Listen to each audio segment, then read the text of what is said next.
between Metal Slug and StarCraft.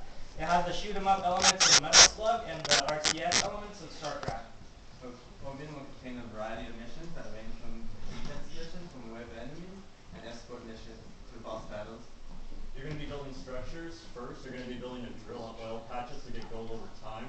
Second, you're going to be building generators to get energy to provide for your buildings. Then lastly, you're going to be building labs and research upgrades for your character. Games with similar elements to Orbion right now are Mass Effect. We want the aesthetics of Mass Effect. We want the strategy that's present in StarCraft 2. And we want to blend action and strategy that Natural Selection 2 does. And so the game is set in the Hyperion Confederation. It's sci-fi futuristic theme. You play as Lou Amistad. He is a super soldier from the Hyperion Confederation who wields the Orbion. The Orbion is a weapon fit for a super soldier that builds structures essential for completing missions as well as for combat.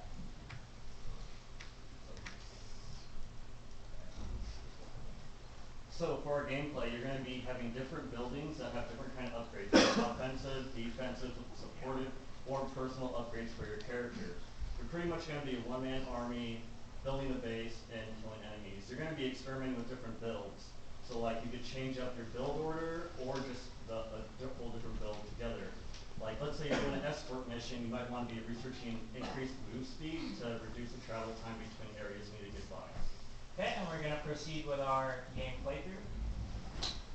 As you can see, you start off as with a build wheel. This pretty much is your central mechanic where it lets you know which buildings you can build. And so as you can see, he's waiting for 100 gold to be able to build a drill on the next oil patch so that he can improve his gold rate. And enemies are programmed to attack buildings as well as, but however they would prioritize the player. And so players will have to complete objectives such as kill 100 aliens or collect missions, escort missions from A to B, or other things. And so energy is a separate resource which acts like a threshold instead of an actual resource because we realized before that generators became a meat shield after getting that energy. And so now as you can see, as he gets damaged, he will require some healing, and so he built a med bay so that he would heal up.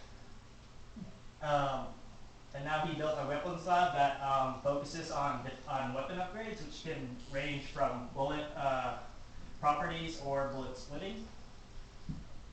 Right now we're showcasing a defense mission, so he's staying near his base a lot more.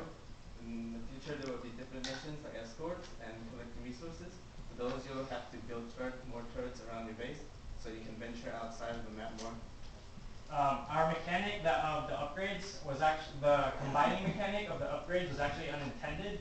It was kind of accidental. And as you research stuff, the research that have been completed show up on the left with their corresponding ranks. And each upgrade can be ranked up to 3 times. And as you can see, there's a boss coming over to attack our player. And as you can see, each mission will reset the state of the base, meaning you will have to start over and create a new base and start off with a different build, or stick with the one you went. And some missions will be, some builds will be fitting more of other missions, and so players will be able to find the best builds to approach the mission with.